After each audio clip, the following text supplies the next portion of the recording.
Com a palavra, o segundo secretário, o deputado João Paulo, para proceder à leitura das atas. Hoje ele não precisa mais falar, né? Já vai ler a ata agora. Não, de jeito nenhum. Tem no regimento. A ata da terceira reunião plenária ordinária da segunda sessão legislativa ordinária da 20ª legislatura, realizada em 6 de fevereiro de 2024. Presidência do deputado Álvaro Porto.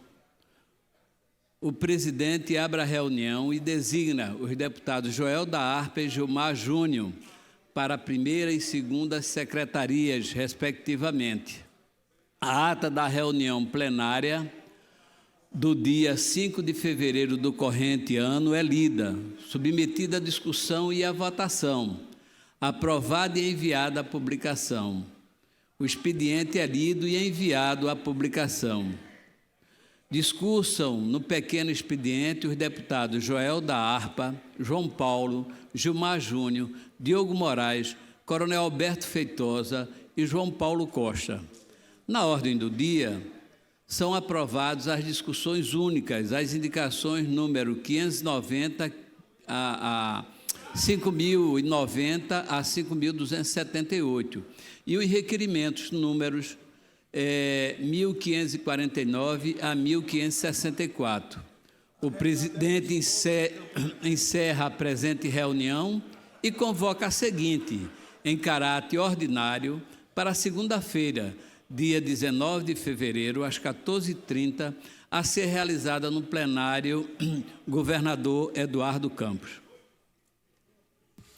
Em discussão a ata, não havendo quem queira discutir, coloca em votação. Permaneça como se encontram aqueles que aprovam. Ata aprovada.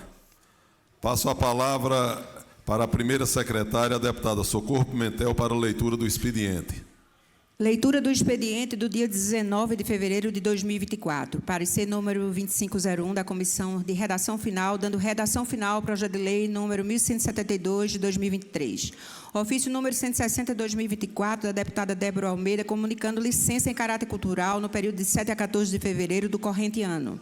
Ofício número 112 de 2024 do secretário de Governança da Companhia Pernambucana de Saneamento, Compesa, encaminhando o Plano Anual de Negócios 2024, Estratégia de Longo Plano Anual de Negócios 2023 a 2027 da Companhia Pernambucana de Saneamento, Compesa.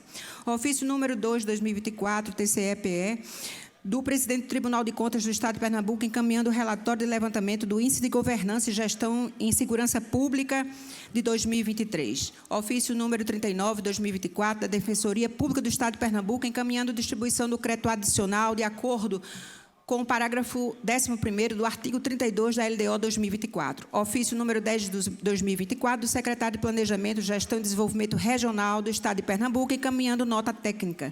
Distribuição de excesso e arrecadação da fonte 500 LDO 2024.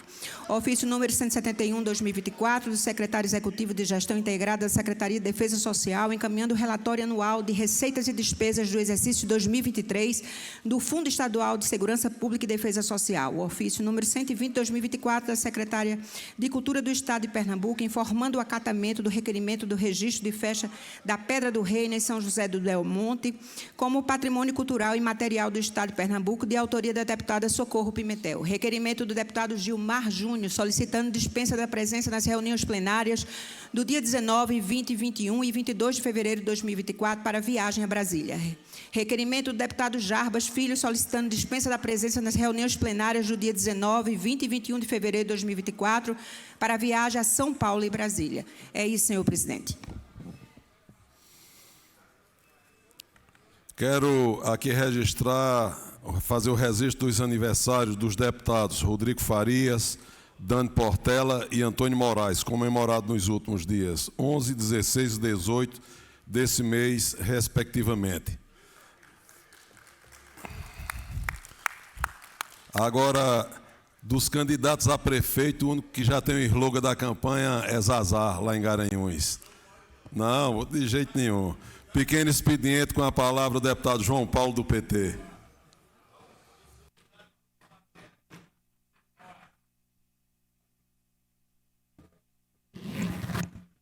Senhor presidente, demais deputadas e deputados, na condição de líder do PT, na condição de fundador do partido, na condição de um lutador pelos direitos humanos, pelo direito ao trabalho e o direito à vida, não podia, neste momento, senhor presidente, falar sobre a Palestina e meu apoio irrestrito ao presidente Lula.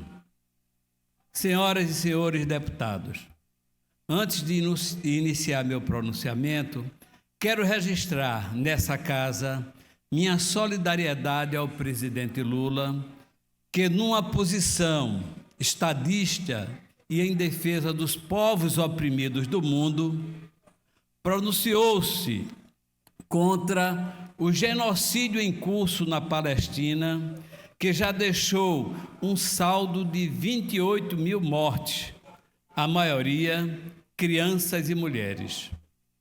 Em reação, o governo de extrema-direita de Israel convocou seu embaixador no Brasil e declarou nosso presidente como persona não grata em Israel. E hoje a última informação que tenho é que o presidente Lula, mais num ato de coragem e de soberania, traz de volta o embaixador do Brasil em Israel, para nos submeter a uma humilhação política da nossa nação e do nosso governo. Em nome da paz e da autodeterminação dos povos, Lula deixou explícita a posição da diplomacia brasileira de não aceitar o massacre das populações de Gaza, que já sofreu décadas de ocupação ilegal, suportou anos de bloqueio e enfrenta agora um cerco total, justamente com ordens de evacuação impossíveis de cumprir e que viola o direito internacional. Lula se pronunciou de forma enfática após uma nova onda de ataques das forças militares israelenses contra a precária estrutura hospitalar na faixa de Gaza, com a invasão ao Hospital Nassa, uma das poucas unidades de saúde que ainda permaneciam em pé. Foi cortado o suprimento de oxigênio do local, causando a morte de pacientes. E uma postagem em seu perfil oficial. No Twitter, neste domingo, o diretor da Organização Mundial da Saúde, Tedros Adhanom, disse que o hospital não está funcionando mais. Falta água e comida para a população de Gaza. O genocídio de Israel é uma retaliação desproporcional ao ataque do grupo Hamas ocorrido em Israel, também já condenada pelo governo brasileiro, e atinge civis inocentes no território em que querem apenas viver em paz e em sua terra. Neste sentido, senhor presidente, reafirmo o nosso apoio aos palestinos e a posição do presidente Lula, que é compactuada por povos de todo o mundo, de diversas entidades globais, inclusive judaicas, por um imediato cessar-fogo na região e a retomada pela reconstrução de um Estado palestino livre e soberano. É isso, senhor presidente, que eu tenho. E na liderança falarei sobre o nosso carnaval. Com a palavra o deputado Zair Regis. Ó slogan Zazar.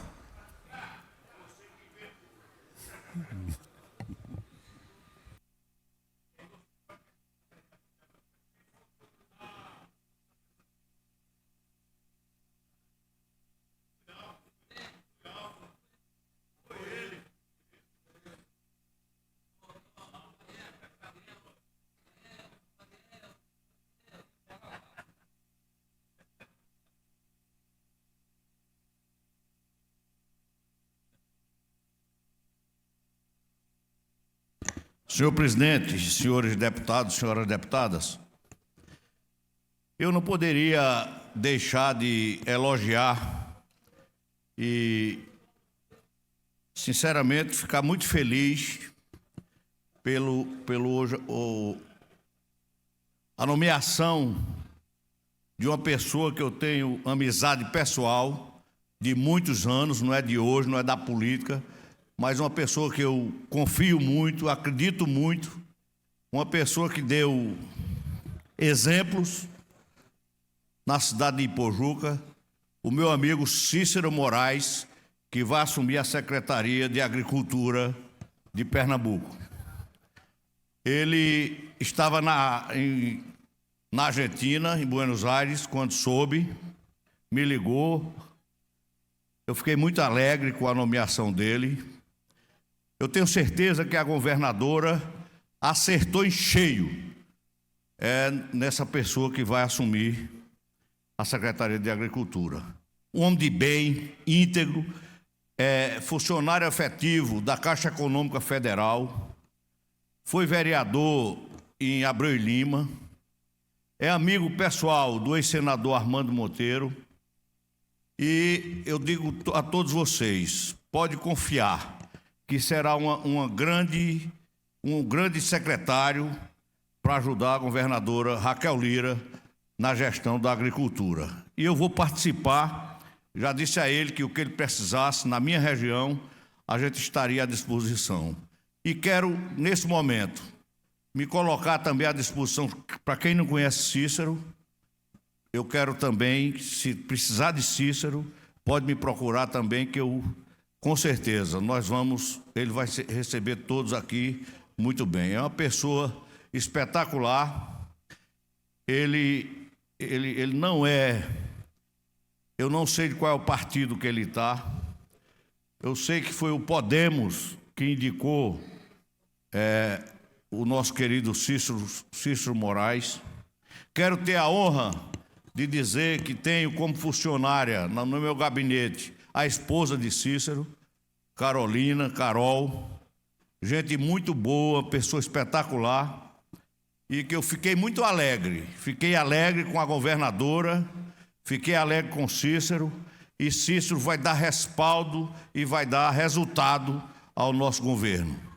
Como líder do governo Raquel Lira, eu tenho que agradecer à governadora também, que isso tudo que está acontecendo em Pernambuco, as coisas que tem em Pernambuco, a governadora, com certeza, ela vai acertar o governo, como já está acertando, e vai fazer o que o Pernambuco precisa. É evidente, com dificuldades, porque não é fácil administrar um estado como o de Pernambuco, como qualquer outro estado, com as dificuldades que nós temos hoje na federação.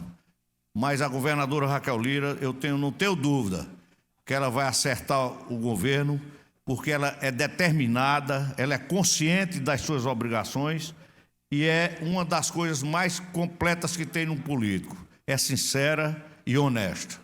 Para mim, esse é o grande lema do estado de Pernambuco. Então, eu quero agradecer, em meu nome pessoal, a nomeação de hoje, que vai assumir a Secretaria de Agricultura, do meu amigo pessoal, Cícero Moraes, que é merecedor do cargo, e tenho certeza que se Romero estivesse aqui, ele ia dizer o quanto ele serviu à cidade de Ipojuca. Era um dos melhores secretários que tinha em Ipojuca, era Cícero Moraes.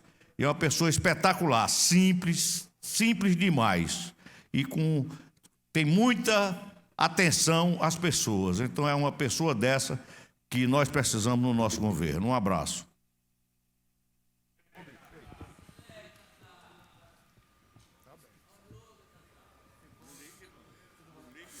Com a palavra, o deputado Joel da Harpa.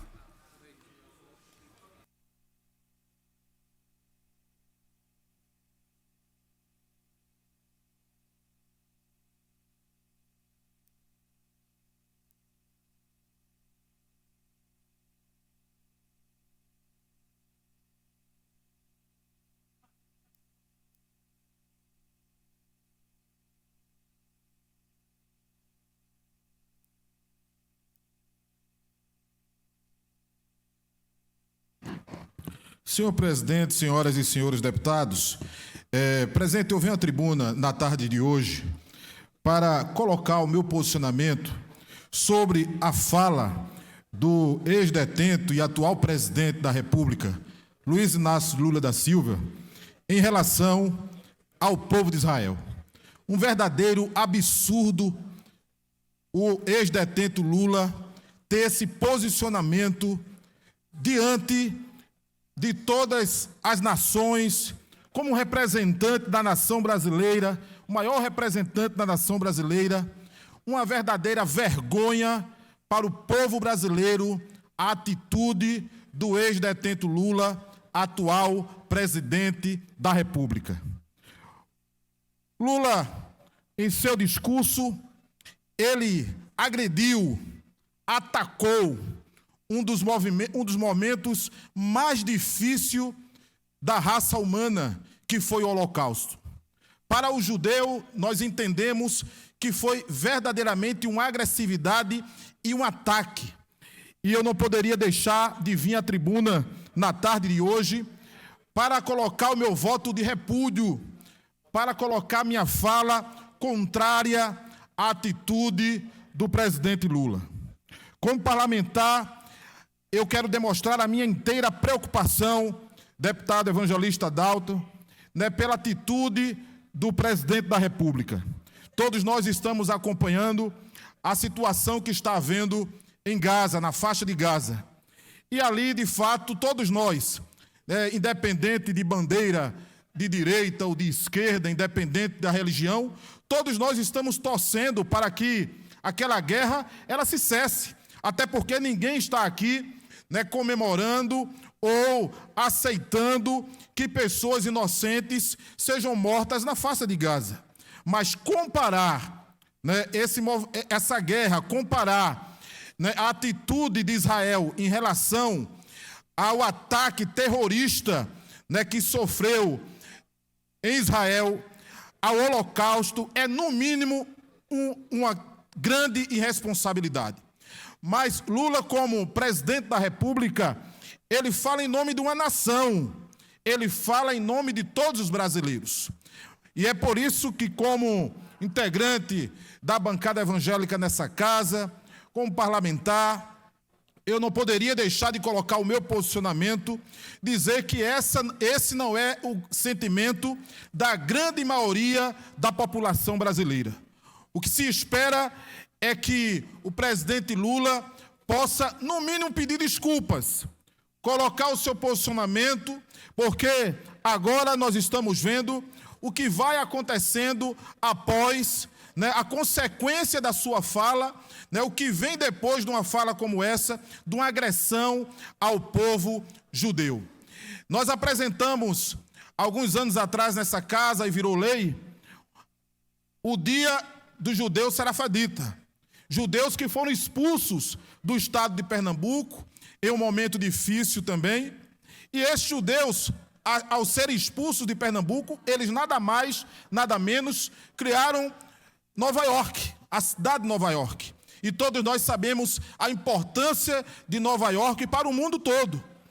E Pernambuco tem uma grande comunidade judaica, e eu gostaria também de, através da tribuna dessa casa, dizer para a comunidade judaica que esta casa repudia a atitude, a fala do ex-detento e presidente da República, que a sua colocação não é o sentimento da grande maioria esmagadora do estado de Pernambuco.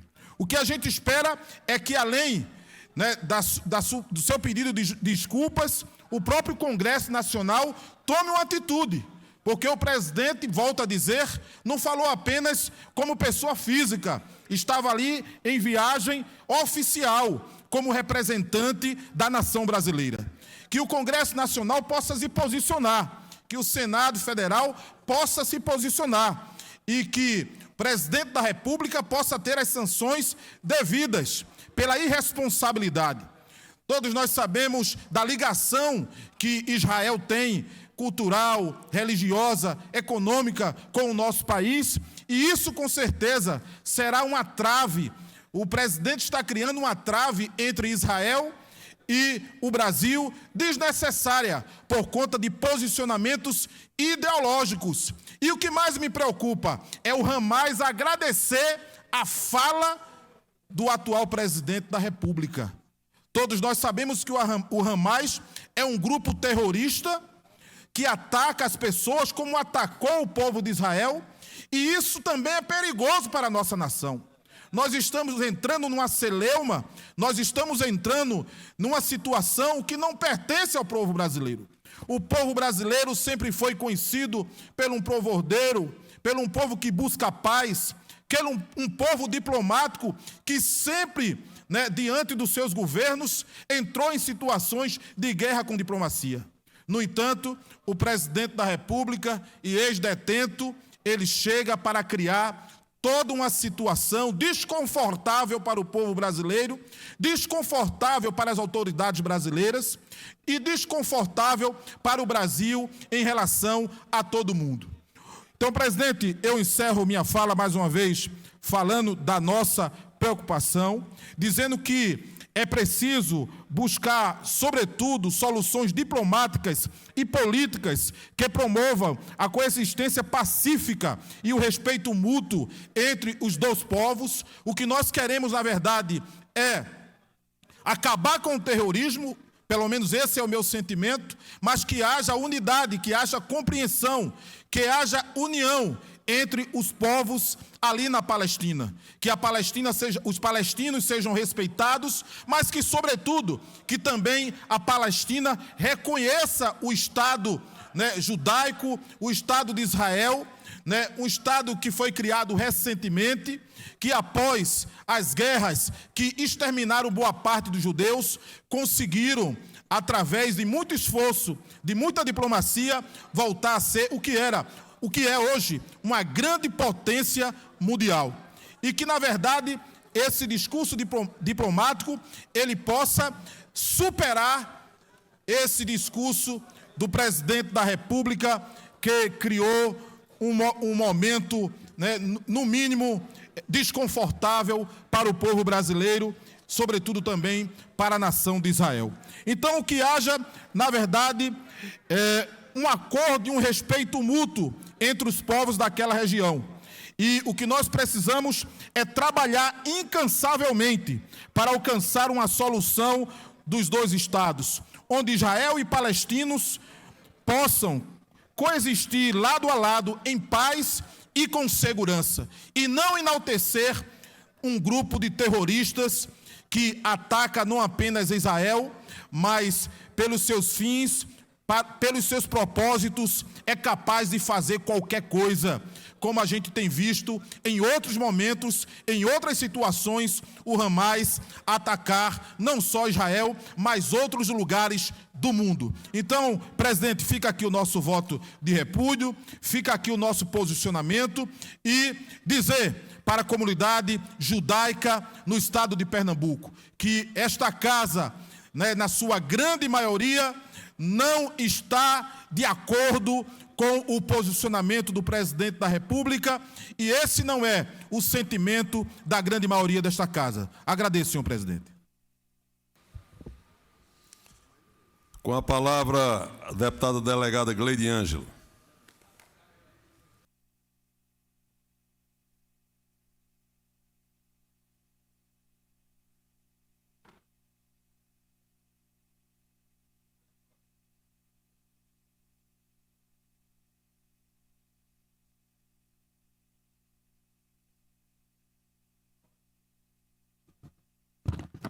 Boa tarde, senhor presidente.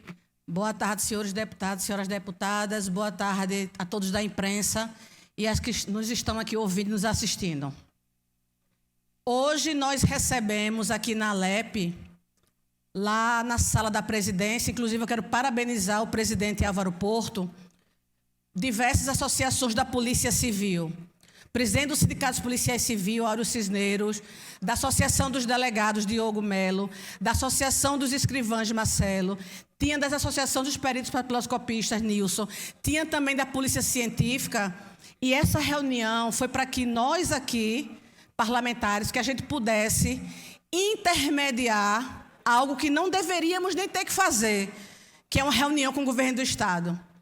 Essa é a verdade.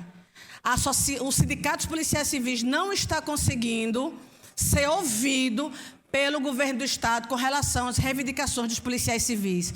Então, hoje aqui na LEP, nós conversamos, nós ouvimos todas as demandas de todas as categorias da Polícia Civil e amanhã às 10 horas nós iremos em uma comissão para o governo do Estado para a reunião com o secretário da Casa Civil, Túlio.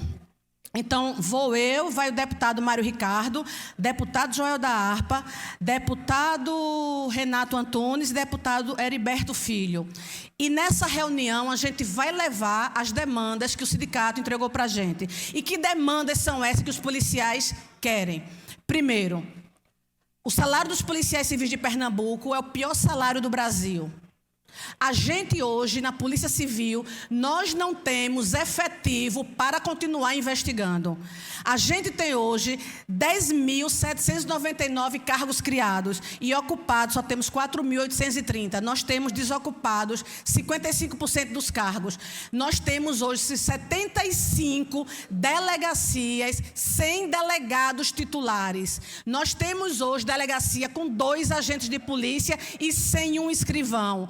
Nós temos uma delegacia da mulher com 10 mil inquéritos. Então, significa que lá no DHPP temos 12 mil inquéritos sem conclusão, porque não temos policiais para investigar.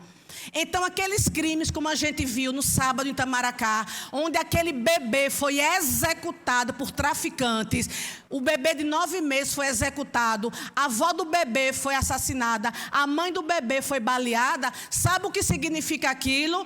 Tráfico de drogas. Aquilo é ação de crime organizado. Aquele carro que explodiram lá em Parnamirim, no sertão, sabe o que é aquilo? Crime organizado. E eu pergunto a vocês, quem é que vai prender esses bandidos se não for investigação da Polícia Civil? Esses bandidos estão soltos e vão continuar matando, explodindo carro forte, se a gente não tiver uma Polícia Civil fortalecida. As pessoas acham que polícia é só o que você vê na rua. Gente, nós temos um sistema de segurança pública onde cada um tem sua competência. O papel da polícia militar é o papel da ordem pública, o papel da repressão fica ali nas ruas. Porém, a gente tem uma polícia civil que investiga os bandidos para prender. A gente tem uma polícia penal que, se não estiver nos presídios, eles vão continuar cometendo e planejando crime. A gente tem uma polícia científica que produz prova material e nem sequer foram contempladas no concurso. Nem sequer vai ter concurso para a polícia científica. Isso é um absurdo e um descaso com a polícia científica e com a polícia civil. Então, eu vou dizer aqui para vocês que amanhã a gente vai lá para essa reunião com o secretário Túlio Vilaça. Nós vamos levar as demandas dos policiais que precisam ter valorização profissional de reconhecimento salarial e que precisa ter condições de trabalho. Por quê? Porque o que a gente não pode é abrir um site do governo do Estado, você abrir lá o Instagram e ver aquelas barbaridades que eu olho como policial há 20 anos e digo, meu Deus, esse pessoal acha que engana quem? Você abre lá e está lá, reduziu 22% de violência contra a mulher. Gente, parem com isso. Você quer proteger a mulher, trabalhe pela mulher, mas não bote um fake news desse não. Como é que você me diz que teve menor registro de BO no carnaval e você quer me dizer que isso é diminuição de violência? Pelo contrário, significa que 22% de mulheres, a menos que o ano passado, não confiam na política pública do Estado e não estão indo nem registrar seus BOs. A leitura é exatamente essa. Quando você diminui o número de BO, você diminui o número de mulher protegida, você aumenta o número de feminicídio. Eu fui gestora do Departamento de Polícia da Mulher e a gente trabalhava para que aumentassem o número de registro de BOs, porque significa que mulher protegida é mulher que não é morta. É mulher salva. O governo, por não entender da política de mulher, coloca lá o contrário. Diminuiu 22%, não. Diminuiu 22% de mulheres protegidas. É essa a leitura correta, minha gente. E a gente tem que mostrar para a sociedade a verdade. Uma verdade que não pode ser maquiada nem enganada. Porque se você, como Estado, você não reconhecer que Pernambuco aumentou a violência, a gente teve aumento de 23% em janeiro. A gente teve em 2 dias, se vocês não sabem, sabe quantos homicídios nesses 2 últimos dias nós tivemos? Nas 48 horas, 26 homicídios em Pernambuco. Essa é a realidade que a gente precisa enfrentar, a gente precisa reconhecer para que a gente possa realmente resolver. Agora, enquanto ficar escondendo, mostrando lá, o Instagram do governo já parece uma página de estatística. Menor que ano passado. Gente, a gente quer saber o que está sendo feito para proteger pernambucano e pernambucana, ponto. O que está sendo feito para proteger as mulheres que não estão indo registrar, porque as delegacias da mulher estão fechadas. É isso que a sociedade quer saber. E eu acho que é isso que amanhã eu vou falar lá para o secretário. Dizer, secretário, o que a população quer saber, o que nós da LEPS queremos saber, é o que a segurança pública está sendo feita. Não quero saber se está do ano passado. Esqueçam o retrovisor. Olhem para frente e digam, o meu governo é dessa forma, eu estou fazendo isso. Agora, o que a gente não pode é fazer de conta que aquele mundo encantado do Instagram do governo do Estado é real. E eu digo para vocês, não é real. Aquilo ali é um governo que eles querem mostrar para o povo. Agora, com relação à política de mulher, todos os dias eu vou vir aqui para falar a verdade do que está acontecendo com a política pública em Pernambuco, principalmente da segurança pública. Então, amanhã, depois da reunião, eu volto aqui e vou dizer para vocês o que é que ficou conversado na reunião. E eu só tenho um sentimento: tem que parar com vaidade, tem que parar com prepotência e tem que parar com arrogância. Eu acho que se o gestor não tem humildade de reconhecer que a gente precisa de ajustes, significa que seu interesse é apenas um, é mostrar que você é melhor. Isso aqui não é um jogo de quem é melhor e quem é pior. Isso aqui, na verdade, não é um jogo. Isso aqui é um planejamento de como a gente vai proteger a população pernambucana. Muito obrigada. Conforme acordo de lideranças, iremos inverter a pauta para a realização da votação das ordens do dia. Os inscritos no grande expediente farão seus pronunciamentos após encerradas as votações. Ordem do dia. Segunda discussão substitutivo, número 3/2023, ao projeto de lei ordinária 80/2023. Autora, Comissão de Administração Pública. Autor do projeto, deputado João Paulo Costa. Parecer favorável da primeira, segunda, quinta, sexta, 11ª e 12ª comissões. Em discussão a matéria. Não havendo quem queira discutir, coloque em votação. Aqueles que forem favoráveis, permaneçam como se encontram. Projeto aprovado, segunda discussão. Segunda discussão substitutivo. Número 1/2023, ao projeto de lei ordinário 917/2023. Autor, Comissão de Constituição, Legislação e Justiça. Autor do projeto, deputado Gilmar Júnior. Parecer favorável da segunda, terceira, nona, 10ª, 11ª, 12ª, 14ª e 15ª comissões. Em discussão a matéria, não havendo quem queira discutir, coloque em votação. Aqueles que forem favoráveis, permaneçam como se encontra. Projeto aprovado, segunda discussão. Segunda discussão substitutivo. Número 1/2023, ao projeto de lei ordinária 1059/2023. Autora, Comissão Constituição, Legislação e Justiça. Autor do projeto, deputado Gilmar Júnior. Parecer favorável da terceira, quinta, 10ª e 11ª comissões. Em discussão a matéria. Não havendo quem queira discutir, coloque em votação. Aqueles que forem favoráveis, permaneçam como se encontra. Projeto aprovado, segunda discussão. Segunda discussão do projeto de lei ordinário 11/18/2023. Autor, deputado Gilmar Júnior. Com emenda modificativa 1/2023, de autoria da Comissão de Constituição, Legislação e Justiça. Parecer favorável da primeira, terceira, quarta, 7ª, 10ª e 11ª comissões. Em discussão a matéria. Não havendo quem queira discutir, coloque em votação. Aqueles que forem favoráveis, permaneçam como se encontra. Projeto aprovado, segunda discussão. Segunda discussão substitutivo 1/2023, aos projetos de lei ordinário 1141/2023 e 1147/2023. Autora, Comissão de Constituição, Legislação e Justiça. Autores do projeto, deputada Rosa Amorim e deputada Socorro Pimentel.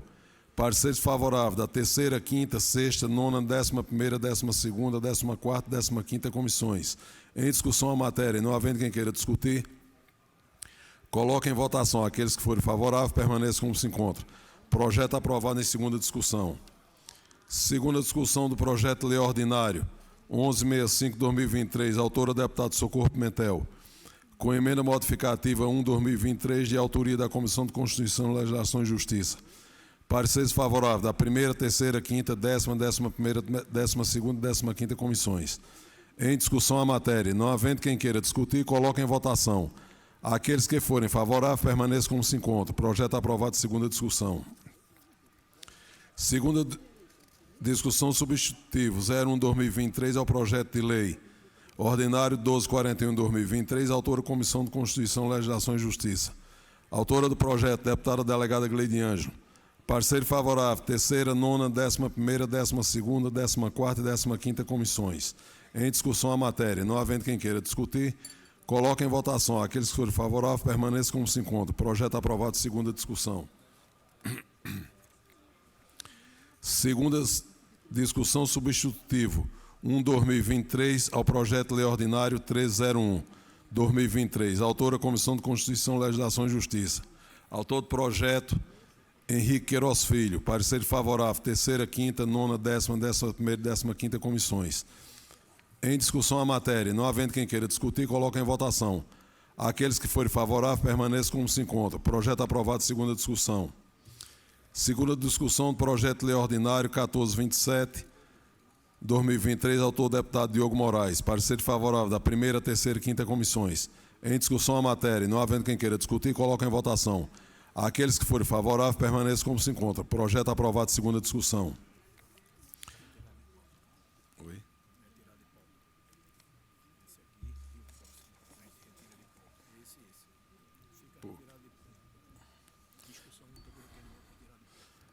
Fica retirado de pauta a discussão única do requerimento 1542/2023 e do requerimento 1565/2024. Discussão única das indicações 5.279 a 5.417 e do requerimento 1.565 a 1.584. E 1.589 a 1.593 e 1.597. Autoria de diversos parlamentares. Lembro a todos que as discussões de requerimento e indicações, pelo seu volume, são feitas em bloco. Quem quiser discutir alguma proposição individualmente, basta informar o número que a gente a destaca das demais. Coloco, portanto, em votação. Em discussão as matérias. Não havendo quem queira discutir, coloque em votação. Aqueles que forem favoráveis, permaneçam como se encontram. Proposições aprovadas. Grande expediente, com a palavra o deputado Abimael Santos.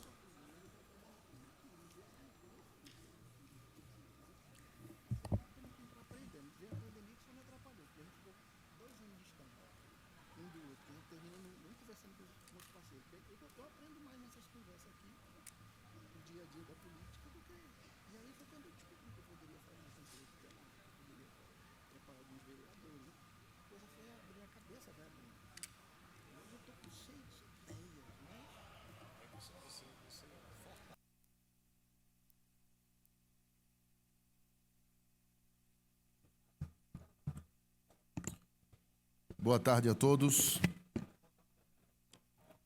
Quero aqui deixar registrado também, aproveitar a fala do nosso amigo Joel da Harpa e deixar aqui meu repúdio à fala do ex-presidiário e atual presidente da República, Lula.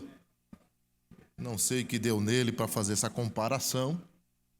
Não quer dizer que nós somos a favor das mortes dos dois lados, mas infelizmente o nosso ex-presidiário e atual presidente da República deu uma fumaçada grande em comparar o Holocausto ao que Israel está fazendo para se defender dos ataques dos Hamas. E como nosso deputado falou, o que nos espanta é o Hamas devolver as carícias ao ex-presidiário, né? Isso soa meio esquisito. Um grupo terrorista agradecer a fala de um ex-presidiário e atual presidente da República. Então, é chato isso. Não que estamos defendendo os dois lados. É simples. Tinha um ditado que a gente diz que para toda ação existe uma reação. Israel, para se defender das mortes que o Hamas fez, todo mundo sabe, e não foi mortes de civis quaisquer. Foram mortes de mulheres e crianças. Deixa registrado aqui. Aproveitando também esse momento, quero deixar aqui um alerta para nós que somos deputados, que têm andado nas ruas. Eu não sei vocês, mas a percepção das ruas é insegurança total nesse estado. E eu aqui não estou para criticar diretamente o governo Raquel Lira, responsabilizá-la sim, porque é a governadora.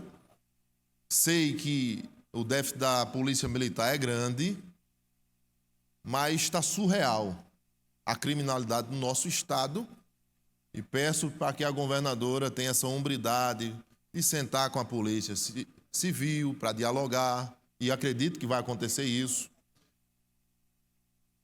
Eu vou lhe contar uma coisa que está acontecendo no município de Toritama, o menor município de Pernambuco. Aproveitar aqui, a partir aqui do nosso amigo e deputado Joel da Harpa. Deputado, boa tarde. Mais uma vez, boa tarde a todos e a todas, e a todos que nos assistem também através da TV Alep. Vejo que Vossa Excelência está trazendo um tema extremamente importante, que já foi falado inclusive pela deputada Gleide, que é a questão da segurança pública no nosso estado, né? Tema que a gente vem também nos 3 mandatos levantando aqui nessa casa. Hoje pela manhã nós tivemos essa reunião extremamente importante aqui na casa com o Sindicato da Polícia Civil, e eu gostaria que, inclusive, na fala que fiz na reunião na manhã de hoje, mas aproveitar o microfone à parte e o seu discurso, que Vossa Excelência está no plenário, falar da importância do presidente dessa casa, deputado Álvaro Porto, quando aceitou, né, um pedido nosso de interferir no momento difícil que foi o Carnaval, quando a Polícia Civil iria parar. Nós tínhamos aqui no estado de Pernambuco mais de 2 milhões de turistas, e estava toda hora a televisão, a mídia, apresentando que a Polícia Civil ia parar. Nós sabemos que estamos vivendo um momento difícil no contexto da violência, e naquele momento fiz contato com o sindicato, com o Áureo Cirneiro, com também a Associação dos Delegados, porque estive também no movimento que foi realizado na frente do Palácio, onde foi deliberado com a categoria uma possível greve a partir da sexta-feira, um dia antes do galo da madrugada.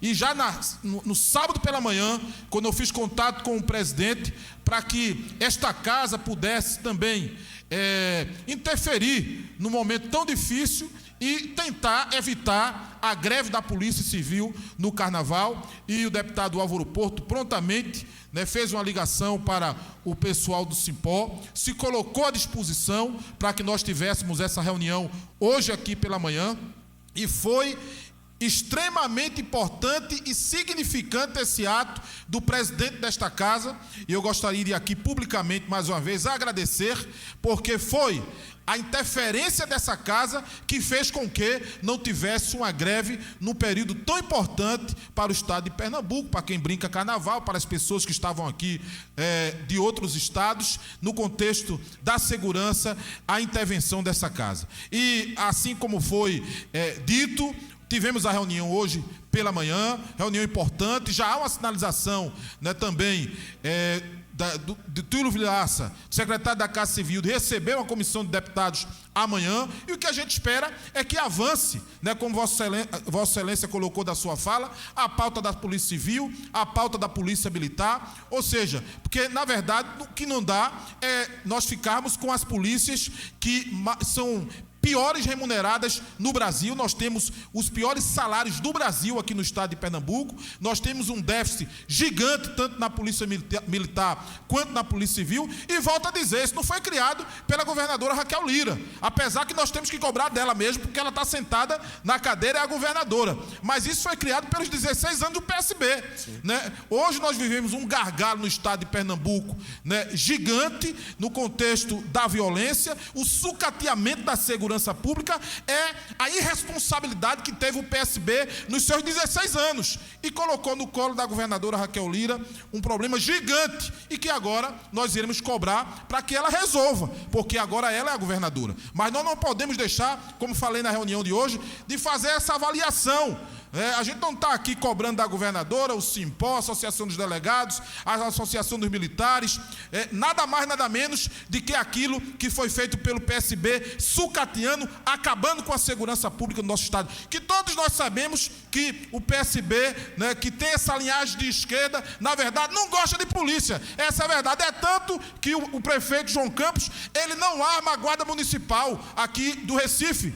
Né? A Guarda Municipal essa que faz um grande trabalho, que exerce um papel importante no contexto da segurança, que tem o direito garantido pela Lei 13.022 de 2014 de ter arma de fogo para garantir a sua integridade física e a integridade física das pessoas, e João Paulo não arma a Guarda Municipal, ou seja, ele não quer contribuir com a segurança pública, ele quer jogar mesmo, eu vou falar aqui no linguajar bem popular, a merda no ventilador. Ou seja, então nós não podemos deixar de falar dessa irresponsabilidade do PSB. Então, eu encerro minha fala dizendo que nós iremos estar cobrando da governadora Raquel Lira para que haja o posicionamento da parte dela, mas sempre colocando na balança, né, essa situação, né, do nosso estado, que foi criada pelo PSB e agora a governadora. Espero que a governadora tenha condições suficientes a partir agora de 2024 para fazer os investimentos necessários, como já foi colocado na LOA, né, para o fim das faixas salariais. Esta casa também, através do presidente dessa casa, né, através da Comissão de Segurança, dos deputados da Segurança Pública, o próprio deputado Alberto Feitosa, que teve um papel importante, aprovamos os 115 milhões que está previsto no orçamento para acabar as faixas salariais, o mais de 1 bilhão que está previsto para a segurança pública nesse ano 2024, que todo esse recurso seja usado e assim a gente possa melhorar a nossa segurança pública. Mas agradeço e peço desculpas pelo tempo do à parte aí no discurso de Vossa Excelência. Fique à vontade. Só retificando aqui, viu? João Paulo, faço não. Como eu vinha falando, pessoal, está acontecendo algo muito esquisito no interior de Toritama. E isso se reflete no estado todo. A insegurança, e eu vou deixar cá. Eu dei 1 ano e 2 meses praticamente para a governadora se organizar. É pouco tempo? É pouco tempo. Porém, não dá para eu jogar tudo na conta do PSB esse ano mais não. Por que não dá? Porque nós temos 1 ano e 2 meses. Deixa eu dizer para você, Toritama, um município pequeno, era um dos municípios que o índice de criminalidade era lá embaixo, ajudando os estados a diminuir o índice. Deixa eu dizer para você, um município pequeno, em menos de 2 meses, não completou 2 meses, já foram 5 homicídios. Vocês estão entendendo? Agora pare para pensar, 5 homicídios numa cidade de Toritama, onde o prefeito da cidade investe pesadamente na guarda municipal. Você tem noção? Agora deixa eu arrepiar o cabelo da cabeça de vocês. Os crimes estão acontecendo na cidade toda, inclusive atrás do batalhão do BEP. Olha a bronca. Por trás do batalhão. E é no mesmo bairro. Veja só, um bairro é comportado, esse bairro é grande, é o bairro onde eu moro também. Tem o batalhão do BEP, nenhuma saída, E no outro lado tem a companhia. E junto da companhia da Polícia Militar tem a GCM. Tudo junto. E nesse bairro é terror. 2 crimes atrás do batalhão, na venta dos nossos policiais. O prefeito está agoniado, querendo diminuir a criminalidade, e pelo que eu sinto, e já procurei saber, o Estado está deixando o povo do interior, não só do interior, do Estado todo na mão. A governadora precisa agir. Como o Matuto diz, abra os olhos. Porque o negócio está feio. O negócio está feio. E todo mundo sabe como é os crimes. Os envolvimentos, a gente sabe. Mas Toritama, uma cidade pacata, está vivenciando isso. Onde o prefeito investe maciçamente em segurança, nós estamos vivendo isso na barba da Polícia Militar. E eu pergunto aos policiais, meu filho, o que é que está acontecendo? Ele diz, policiamento que não tem. Investimento que não tem. Eu disse, só isso? Ele disse, a tropa, deputado, o senhor sabe melhor do que eu, está desmotivada com essa governadora. Além de tudo isso, a desmotivação da tropa. E quem é que está causando? Peraí. Será que é o PSB? Será que é o PSB que está causando isso nos policiais? Não, que no PSB não está no poder. Tem sua culpa? Tem. Mas, governadora, venha cá e fique lá. Esse negócio está errado. Está errado. Os policiais desmotivados. E a reclamação é só, deputado. Por favor, deputado, peça para a governadora fazer um planejamento e reajustar o nosso salário. É simples. Motive a tropa, governadora. Acabe as faixas. Ah, mas está no prazo. Vamos esperar o prazo. E os salários dele? Aí eu vou puxar para mim. Aumenta o salário de todo mundo, né? Aumenta-se o salário de todo mundo. E os policiais ficam de fora? Eu quero cobrar a senhora. Hoje eu estou light. Estou leve. Nosso amigo, nosso deputado. Eu apartei o senhor também, meu querido. Muito obrigado, deputado Abimael. Queria cumprimentar o senhor presidente, seus deputados, deputadas. Dizer o seguinte, que na verdade queria parabenizá-lo, deputado. Parabenizá-lo pela sua independência.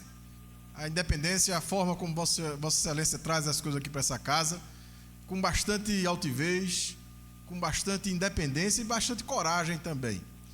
É muito comum no parlamento a gente encontrar quem queira, para se justificar junto à sua classe, junto ao segmento que representa, ficar atribuindo a outros as responsabilidades, até porque falta coragem de fazer o enfrentamento. Ao invés de representar efetivamente aqueles segmentos que lhe colocaram aqui nessa casa, ou que pelo menos diz representar, fica colocando responsabilidade para outros. O governo do Estado, que está aí, acabou o pacto pela vida, bem ou mal, é reconhecido, acabou de ser reconhecido numa sondagem nacional da Associação dos Tribunais de Contas, e bateu a meta várias vezes. O recompletamento do quadro da Polícia Militar, por exemplo, a governadora levou mais de 1 ano para dizer que o edital vai sair. Isso é fato. As câmaras de segurança foi alertado pelo Tribunal de Contas em abril do ano passado que o contrato teria que se encerrar em novembro, e não foi feito nem sequer o edital de licitação para que essas câmaras voltem a funcionar. E com agravante, há quem diga que o edital que vai sair é para se adquirir as câmeras. Ora, isso é um equipamento de tecnologia. Você imagina o Estado adquirir câmeras, daqui a 6 meses esses equipamentos podem se tornar obsoletos, ou pode surgir, deverá surgir coisas mais modernas. O governo do Estado fechou os olhos, mudou a forma de calcular, né, o que é terrível, né? A gente calcular homicídios, a gente ficar fazendo conta se foi mais homicídio, menos homicídio. Mudou a forma de fazer a estatística no período do carnaval, com artimanha matemática. A governadora disse aí nessa tribuna, onde está Vossa Excelência, que participou com muito orgulho da primeira reunião, depois de um ano e depois de 13 meses de governo, participou da primeira reunião do Todos pela Segurança. Do Todos pela Segurança. Eu pesquisei aqui nos anais dessa casa, muito pouco deputado falava mal da segurança em anos passados. Eu não encontrei registro. Inclusive o deputado que me antecedeu aqui nessa tribuna. Então, eu fico muito preocupado e trago aqui para Vossa Excelência, mais uma vez, os meus parabéns, no sentido de ressaltar a forma altiva, independente e corajosa que Vossa Excelência vem desempenhando seu mandato. Parabéns, deputado. Deputado, eu escolhi ser independente porque eu não estou aqui para fechar os olhos para os erros. E também não estou aqui para fechar os olhos para os acertos. É por isso que eu me sinto confortável em saber que sou independente. Porque se o povo sente a dor e não tem quem fale, ele encontra nesse cidadão uma voz. E quero dizer mais, quando for erro do PSB, eu não tenho crise nenhuma em dizer, isso aqui é obra, foi fruto do PSB. Agora, vamos chamar a responsabilidade de quem é a responsabilidade. E eu estou falando de crimes que estão acontecendo no município de Toritama, inclusive, mataram o cabra do lado da casa do deputado. O cidadão, o rapaz que foi assassinado ontem, mora na minha rua. Eu conheci ele no bucho da mãe dele, na barriga da mãe dele. Deixa eu dizer mais. Não só vi ele nascer, mas como coloquei ele nos braços. Olha a bronca. 16 anos. Aí é culpa de quem? A criminalidade, beleza, cada um escolhe seus caminhos, é fato. Mas a insegurança é culpa de quem? É do deputado Abimael Santos? A responsabilidade de cuidar da segurança é do deputado Abimael Santos? É do deputado Feitosa? É dos deputados aqui? Nós temos as nossas obrigações e funções. A minha é fiscalizar, a minha é cobrar, criar projeto, destinar emenda. Essa é a minha função. E eu estou exercendo ela aqui na tribuna, dizendo, governadora, abra os olhos. Abra os olhos, porque já está chegando perto da casa do deputado. O negócio está... Lá em Toritama, o pessoal diz que o bairro mais seguro é o bairro Deus é Fiel, que é o bairro onde eu moro. Porque tem o batalhão, tem a companhia, tudo lá. Aí tu disse, é o bairro mais seguro. No bairro mais seguro está acontecendo isso, imagine nos outros. E aí, nessa hora o prefeito fica desesperado, investindo em segurança, colocando... Mas o Estado está pecando. E me desculpe, eu não vou alisar ninguém, não. A culpa é do Estado. E eu estou aqui para ser a voz desse povo. Quero aproveitar também e fazer uma cobrança ao DR. Está havendo uma duplicação, a duplicação lá no Agreste, na BR-104. É de competência do Estado administrar essa duplicação. Recurso, a maioria dele é federal, nós sabemos. E tem a parte do governo do Estado, mas quem fica responsável é a governadora de organizar e fazer essa duplicação. Eu quero aproveitar também e pedir à governadora, por favor, fale com alguém. Nosso gabinete vai estar entrando em contrato com o DENIT, melhor dizendo, porque começaram a duplicação no município de Toritama, na BR onde nós passamos, a BR-104, e começaram a mexer na área urbana. E eu fiz um vídeo agradecendo, dando os parabéns à governadora. Só que agora eu venho cobrar da mesma e do responsável para que conclua a obra, porque a obra está parada. Estavam fazendo asfalto hoje. Essa semana passei lá, tudo parado. Aí parei para comer e os feirantes, deputado, vem cá, olha aí, ó. A hora de aproveitar seria agora. Tudo parado, comércio parado. Sim, mas não, parou.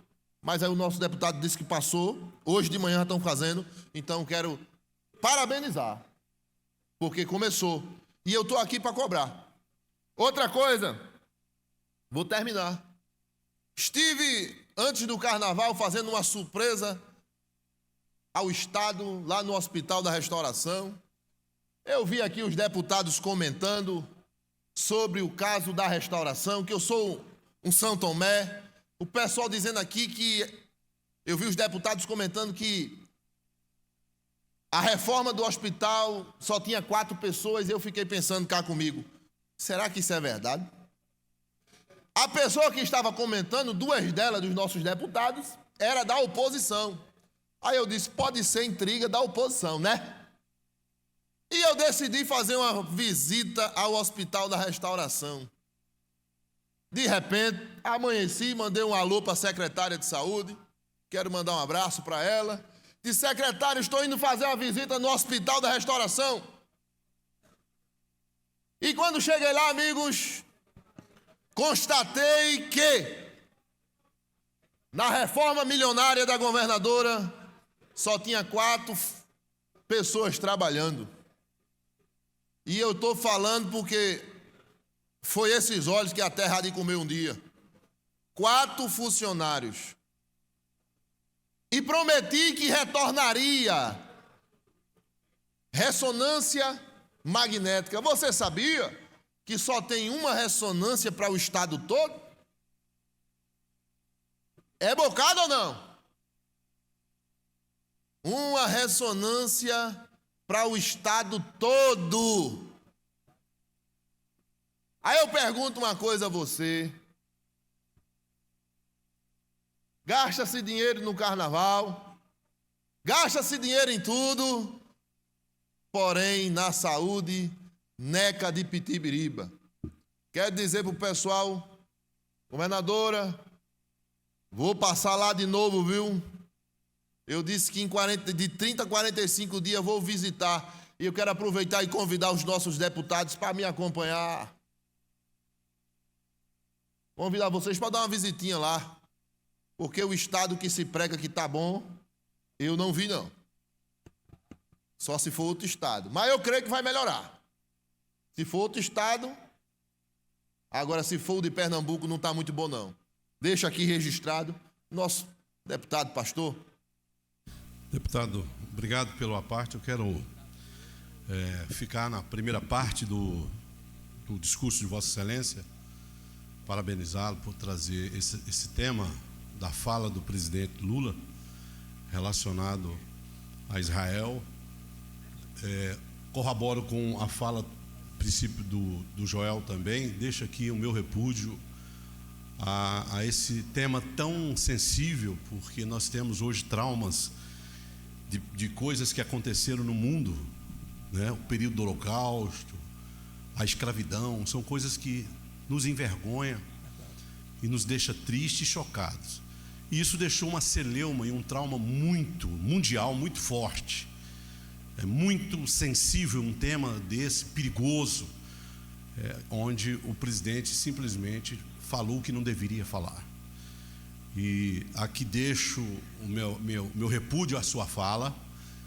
Não poderia deixar de deixar nos análises dessa casa esse registro, mas também um pedido para que ele possa se retratar com as nações mundiais pela sua fala. E tenho certeza que é necessário para que voltamos a ter primeiramente paz. Isso é uma questão, fico com a fala de Vossa Excelência, não apoiamos nenhum tipo de guerra.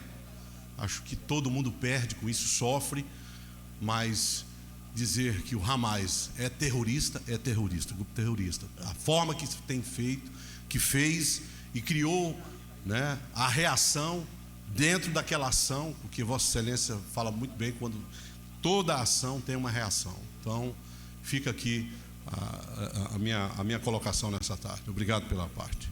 Deus abençoe, pastor Cleito. Exatamente. Fica aí registrado. Eu só não consigo entender. Eu não consigo entender, nem tampouco responder. Quem apoia terrorista é o quê? Deus abençoe vocês.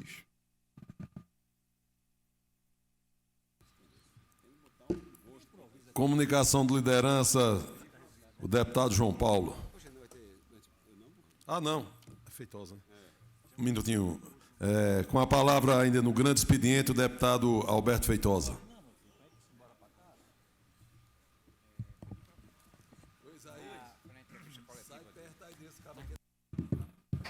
Deputado Isaías Regis, gostaria de contar, inclusive, com a presença de Vossa Excelência na tribuna, não saia não, e quem sabe até uma parte de Vossa Excelência. Assim como eu, Vossa Excelência deve ter recebido um ofício do presidente da FEComércio, o nosso estimado presidente Bernardo Peixoto dos Santos Oliveira Sobrinho, onde ele se dirige a todos os deputados desta casa, representando a Federação do Comércio de Bens, Serviços e Turismo do Estado de Pernambuco, entidade, inclusive, sindical, representante legal das empresas de comércio de bens, serviços e turismo do Estado de Pernambuco. Pois bem, senhor líder do governo, ele faz um apelo e coloca algumas considerações que eu acho bastante pertinentes. A primeira consideração que ele faz é a alteração promovida pelo projeto de emenda à Constituição à reforma tributária lá no Congresso Nacional em 15 de dezembro, deputada Socorro Pimentel, onde o projeto da PEC foi alterado, não mais se fazendo necessário, não mais constando a alíquota modal. O que é isso? Nas alterações promovidas pelo Senado Federal, nos parágrafos 2º e 3º do artigo 131, foram suprimidos do texto final a emenda constitucional 132, os quais a recente lei estadual, que nós votamos aqui, tá certo? E eu não teve meu voto, aumentou a alíquota do ICMS do Estado de Pernambuco para 20,5%, colocando o ICMS de Pernambuco no segundo maior do Estado.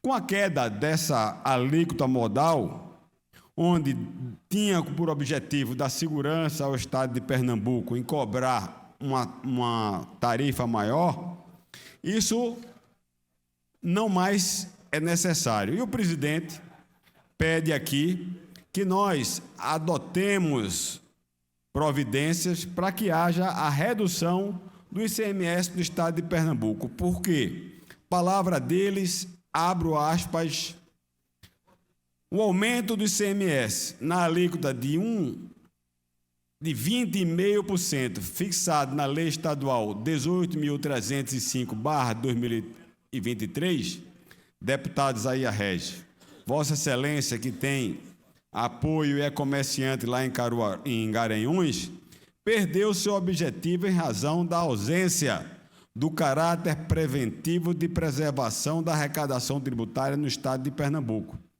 tornando-se assim aumento de carga tributária, o que esta FEComércio não concorda, diante do cenário desfavorável que atinge as empresas do segmento do comércio de bens, serviços e turismo, ressaltando que Pernambuco atualmente figura em segundo lugar no ranking de desemprego do país. Então, tem aqui um apelo de um representante da FEComércio, onde ele diz que não concorda, e ele mostra, e vai mais além, que 4 estados, como eu já disse, concorrentes de Pernambuco, e o estado mais rico da federação, já voltou atrás na cobrança desse alto tributo. Estados como São Paulo, Espírito Santo, Rio Grande do Sul e Rio Grande do Norte. Por isso, senhores deputados, eu pedi a minha assessoria para fazer um estudo e apresentarei aqui, para discutirmos nesta casa, a queda, a redução do ICMS, atendendo ao pleito da Federação do Comércio do Estado de Pernambuco. Era isso que eu tinha para esta tarde, senhor presidente. Muito obrigado. Tempo de liderança, com a palavra o deputado João Paulo.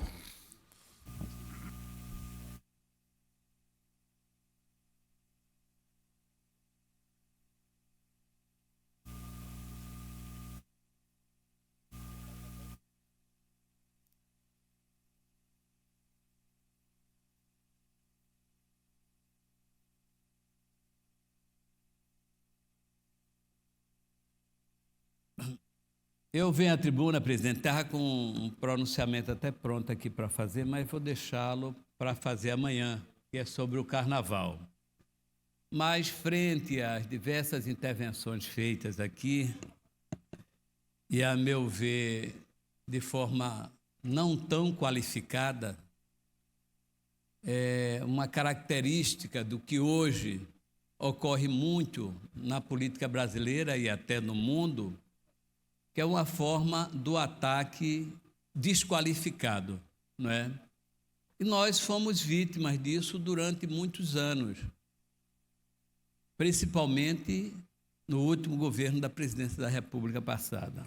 Ora, o que está em jogo aqui, relacionado ao pronunciamento do presidente Lula, onde fez uma comparação com o Holocausto, talvez ele pudesse dizer, presidente, não foi um holocausto, um mini holocausto, não é? Porque vim aqui nessa tribuna para defender o genocídio de mulheres, crianças, corte de oxigênio de hospitais, em função de implantar a lei, de respeitando códigos internacionais. Então, eu acho um tremendo absurdo. Ninguém, nem o presidente Lula, nem o PT, defendeu em hipótese nenhuma a ação do Hamas. Mas nós não podemos admitir nem aceitar o genocídio que está se fazendo por Israel e Gaza. Não podemos aceitar, sob hipótese nenhuma. E tem mais uma coisa que eu acho que é importante registrar aqui, é que mesmo Hitler, com seu holocausto aí, exterminando mais de 6 milhões de judeus, é importante lembrar que ele teve um apoio de parte do povo da Alemanha, com exceção da Frente de Bronze.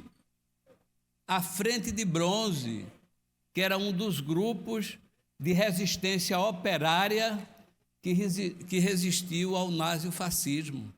Mas entrou aí o governo da Itália, entrou o Japão, entrou outros. Por isso que eu reafirmo aqui a defesa incondicional do presidente Lula. Inclusive, a última informação que eu tenho é que ele está trazendo de volta o embaixador do Brasil em Israel para quê? Agora só está faltando uma coisa, ele mandar o embaixador de Israel de volta para Israel, saia daqui do Brasil. É isso, senhor presidente. Obrigado. Com a palavra o deputado Renato Antunes, na comunicação de liderança.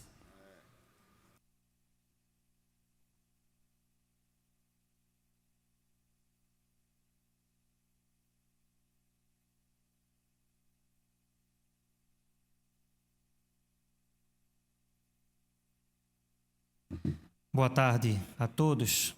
Senhor presidente, escolhi o tempo de liderança do nosso partido porque acredito que falo não em nome do deputado Renato Antunes, mas no nome do nosso partido, que tem 5 deputados nesta casa. E antes de falar o que tenho de falar, lamento a fala do deputado que me antecedeu, porque o que aconteceu, infelizmente, com a fala, que faltou sabedoria, faltou inteligência política ao atual presidente da República, reflete um pouco o tipo de assessoria que o presidente tem tido. Se a diplomacia do presidente Lula, hoje regida pelos ideológicos do PT/PSOL, é fruto da fala que chocou o mundo. Eu quero trazer à memória a boa diplomacia, por exemplo, de Oswaldo Aranha, em 1947, quando presidindo aquela aquela célebre e histórica sessão na ONU, repartiu a Palestina britânica e deu as condições para que o Estado de Israel fosse instaurado, juntamente com o Estado palestino, que não foi até hoje. E Oswaldo Aranha sempre foi motivo de orgulho para todo brasileiro, deputado Claudiano, porque era um diplomata, porque não falava com base em discurso ideológico, alimentando bolhas políticas, mas falava com o sentimento de alguém que era republicano e que respeitava o país a qual ele representava.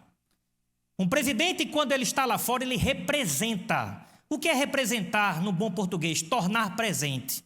E Lula, quando fala em nome do Brasil, ele torna o Brasil presente. Mas eu venho a essa tribuna hoje, em nome do Partido Liberal, dizer que a fala do presidente Lula não representa o Partido Liberal e não representa, tenho certeza, a maioria do povo brasileiro. Porque foi uma fala que faltou sabedoria. Eu aprendi que muitas vezes é no silêncio que se constrói a sabedoria. Quando você não tem o que falar, você fica calado. E não alimentar bolhas ideológicas com viés político-eleitorais, colocando o Brasil na contramão da sensatez internacional. O que Luiz Inácio Lula da Silva fez foi uma afronta não apenas ao Brasil, mas à política internacional, colocando o Brasil, inclusive, num cenário de guerra. O Brasil, deputado João Paulo, acostumado desde a época de Duque de Caxias a ser um país pacífico. No Exército, quem conhece a história militar sabe que ele instituiu a medalha do pacificador. E o que é um pacificador?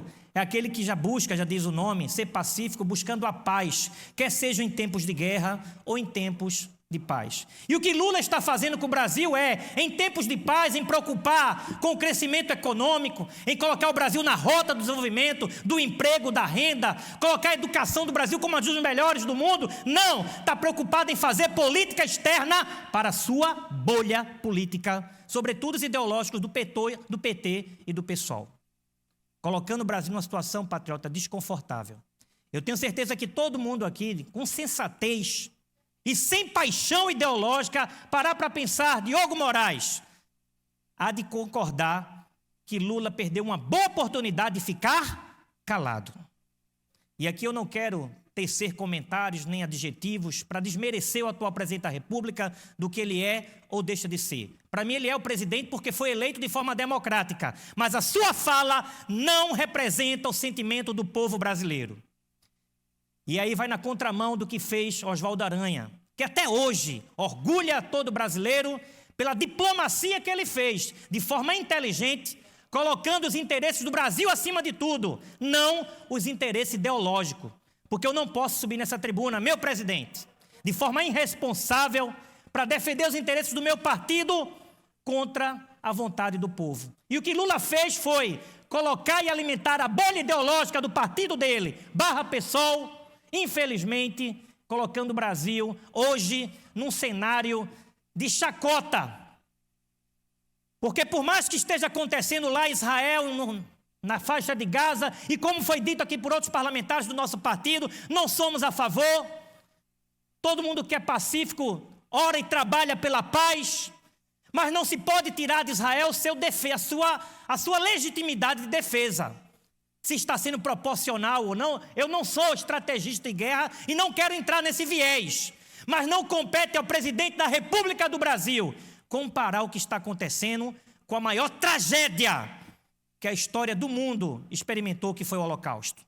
Então, em nome da comunidade judaica aqui do Recife, da qual eu tenho relacionamento, da comunidade judaica aqui em Pernambuco, eu venho a essa tribuna pedir perdão, desculpas pela fala insensata, ignorante do atual presidente da República. Ele não nos representa nessa fala. O Brasil hoje, que tem a segunda maior comunidade das Américas do povo judaico. E eu não poderia deixar de falar no alto dessa tribuna que a fala do atual presidente não nos representa. Oramos pela paz de Jerusalém e quem não concorde, problema de quem não concordar, eu tenho legitimidade para falar no alto dessa tribuna porque foi eleito e represento, como eu falei. E se tem um livro, para mim, que é uma fonte teológica, econômica, social, filosófica, mas também espiritual, fala o seguinte: orai pela paz de Jerusalém. Felizes são aqueles que a amam. E eu oro para que haja paz naquela região. Mas uma paz, ela não é conquistada verbalizando ódio, como o presidente da República o fez. A mesma forma agressiva que ele não teve coragem de se dirigir ao seu vizinho, Nicolás Maduro, aqui, que mata venezuelanos, que mata índio, e a gente vê a omissão do atual presidente da República. Então, em nome do nosso partido, o Partido Liberal, consultei os 5 deputados, por isso venho no tempo de liderança e não constrangeria essa casa de encaminhar algo que fosse uma nota de repúdio, porque eu não poderia constranger os meus pares e nem essa casa, porque não compete essa casa estar repudiando o presidente. Mas ao meu partido compete sim, e em nome do Partido Liberal, nós repudiamos a fala do presidente Lula, que não representa os interesses do Brasil. É o que eu tinha a dizer, senhor presidente. Muito obrigado. Comunicação de lideranças, com a palavra o deputado Valdemar Borges.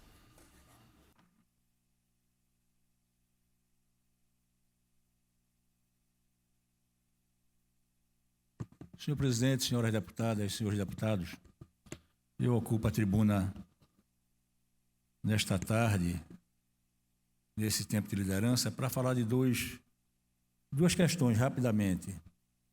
Mas não é do meu estilo também me omitir diante de algumas questões importantes, polêmicas, como essa que hoje tomou conta de parte do nosso expediente, que foi a fala do presidente Lula a respeito do conflito na faixa de Gaza.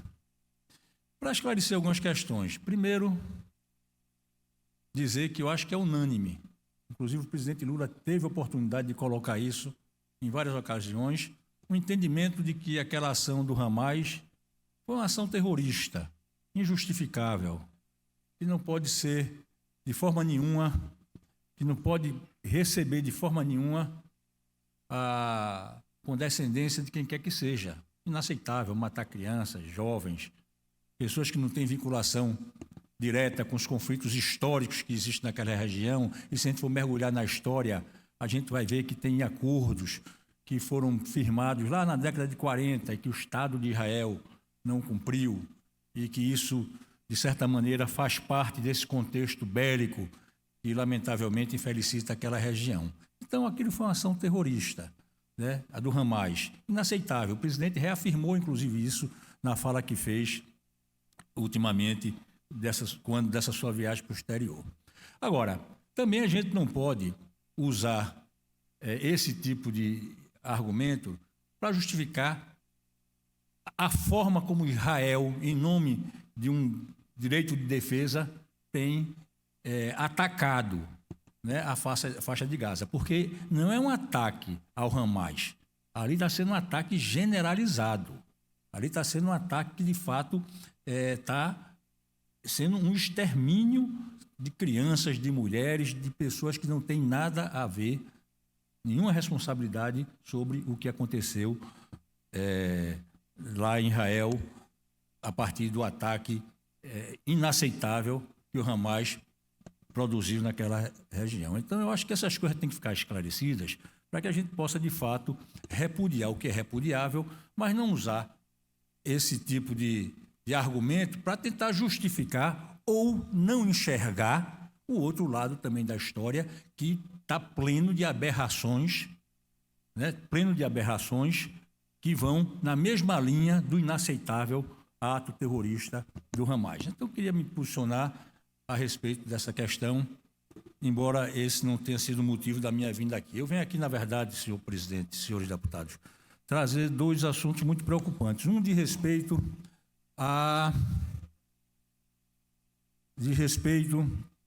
aos profissionais vinculados à assistência técnica e extensão rural em Pernambuco. Muitos desses profissionais foram desligados sumariamente através de um ato da governadora do Estado, fragilizando tremendamente o apoio que precisa ser dado à agricultura familiar de Pernambuco. Eles produziram uma nota que eu quero ler na tribuna para que fique aqui consignado, para que fique registrado nos anais dessa casa, a reação legítima desses profissionais com a qual nós concordamos e por isso trazemos aqui. Nota de repúdio ao desligamento compulsório dos empregados da assistência técnica e extensão rural em Pernambuco. Crise iminente na agricultura familiar. O governo do estado de Pernambuco fragiliza ainda mais a agricultura familiar ao desligar profissionais que atuam na assistência técnica e extensão rural, no momento em que os agricultores mais precisam de apoio para a produção de alimentos, devido às mudanças climáticas, à fome, à desigualdade e à pobreza rural. Mesmo produzindo 70% dos alimentos que chegam às mesas dos brasileiros, estes agricultores e agricultoras enfrentam desafios desde a produção até a comercialização, refletindo no nosso acesso a alimentos pela população urbana e rural e, consequentemente, na alta de preços dos produtos. Num estado pobre, em que cerca de 52% da população encontram-se na condição de vulnerabilidade alimentar, que tem 232.601 estabelecimentos da agricultura familiar, e destes, menos de 20% recebe assistência técnica e extensão rural continuada, se agrava com tal atitude, pois aprofunda ainda mais a carência de profissionais de ATER no estado de Pernambuco. Esta medida tem reflexos ainda maiores com o fechamento de vários escritórios de ATER e na aplicabilidade de políticas públicas e sociais que tiveram ganhos significativos na produção, na produtividade, na eficiência econômica dos seus arranjos produtivos e na melhoria das condições de vida. Um dos problemas mais graves enfrentados pela assistência técnica e extensão rural é a perda de conhecimentos, pois tem como consequências a perda do capital intelectual, já que muitas informações, conhecimentos especializados e processos de trabalho estão sendo desvalorizados com o desligamento desses profissionais. As experiências adquiridas ao longo da vida agrupam-se e formam o conhecimento acumulado, que não é outra coisa senão ciência. Essa atitude vem causando uma perda enorme para a agricultura pernambucana, em especial para a agricultura familiar, uma vez que são os profissionais da extensão rural que contribuem com assistência técnica aos agricultores na produção dos alimentos que chegam à mesa da população. Através de uma portaria desumana e desrespeitosa, a diretoria executiva através de uma portaria desumana e desrespeitosa, a diretoria executiva da Pernambuco Participações S.A., Perparte, com a anuência do governo do estado de Pernambuco, desligou compulsoriamente empregados que continuavam no exercício de suas atividades laborativas, prestando serviços, em especial de assistência técnica e extensão rural até aos agricultores familiares pernambucanos. Inclusive, estes profissionais experientes foram protagonistas na implantação do Serviço de Assistência Técnica e Extensão Rural do Estado de Pernambuco, que completou 70 anos de existência, e recentemente pela implantação deste serviço no Instituto Agronômico de Pernambuco, o IPA. A portaria por si só já é uma cinta de dignidade desses profissionais, uma vez que a empresa cria uma pérola sofismal, onde utiliza um argumento, neste caso jurídico, para demonstrar a ilusão da verdade, utilizando uma falsa simulação com as claras regras da lógica e do arcabouço jurídico, o que, na verdade, trata, na realidade, de uma inconsistente, deliberada e enganosa mentira, porque há enorme espaço jurídico e político para a discussão da legalidade dessa abrupta, grosseira e infeliz decisão. Naturalmente, os trabalhadores e trabalhadoras da extensão rural do estado de Pernambuco não ficarão inertes diante da injustiça da dispensa de empregados que estão atuando em plena capacidade profissional, muitos deles atuantes em projetos produtivos e desenvolvendo ações estratégicas para o sucesso da extensão rural e o fortalecimento da agricultura familiar do estado. Esta medida, sem dúvidas, trará numerosos prejuízos a esse segmento social, cujo processo caracteriza um desrespeito com aqueles que dedicaram aos agricultores, pescadores, quilombolas, indígenas, ribeirinhos, assentados e outros públicos de base familiar muitos anos de suas vidas e história. Assina essa nota a Associação de Empregados da Perparte e seguem essa assinatura mais de 300 instituições, mais de 300 entidades, entre associações, conselhos, sindicatos, fóruns, etc. Todos também repudiando essa decisão do governo do estado de desligar sumariamente esses profissionais e da maneira como foi feito. Muitos foram comunicados pelos jornais ou por algum meio de comunicação do seu desligamento, levando cada um desses profissionais a uma situação de muita dificuldade nas suas vidas, uma vez que isso tem um rebatimento imediato, inclusive também nas suas remunerações.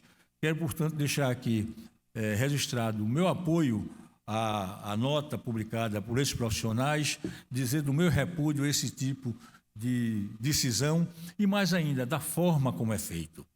Aliás, tem se tornado uma característica do governo fazer as coisas sem conversa, sem diálogo e sem saber que tipo de prejuízo pode causar às pessoas e a Pernambuco, porque tem paralisado muitos setores importantes da nossa máquina pública estadual, decisões como essa. Então, senhor presidente, esse é o assunto que traria hoje à tarde e, ainda aproveitando esse tempo de liderança, trazer também aqui um assunto sobre o qual vou me debruçar um pouco mais amanhã e de respeito a essa seleção simplificada que está acontecendo em Pernambuco para a escolha dos gestores das escolas estaduais. Temos recebido inúmeros e-mails, inúmeras correspondências, zaps, muitas manifestações de muita gente se queixando dos atropelos que essa seleção tem provocado. Muita gente sendo desqualificada, desclassificada, sem razão para ser, muitos erros no sistema, é o que se alega. Enfim, há um caos instalado aí nessa seleção simplificada que a gente precisa se debruçar sobre ela e eu vou sugerir que o governo do Estado constitua uma comissão da qual participe não só o representante deste poder, mas também do próprio Ministério Público, para que cada caso de pessoas, de profissionais que foram desclassificados possa ser estudado, possa ver onde, de fato, a desclassificação atende a critérios estabelecidos pela gestão ou essas desclassificações são fruto desse bate-cabeça gerencial que a gente tem visto se disseminar no estado de Pernambuco e que está presente também, neste momento, nesse certame, nessa seleção simplificada. Eu, amanhã, vou me aprofundar um pouco mais sobre essa questão, porque ela, de fato, tem demonstrado ser de extrema gravidade e prejudicado o andamento das escolas públicas estaduais em Pernambuco. Muito obrigado, presidente. Muito obrigado, deputadas e deputados. Encerro a presente reunião e convoco a próxima em caráter ordinário para amanhã às 14h30, a ser realizada nesse plenário. Tenham todos uma boa tarde.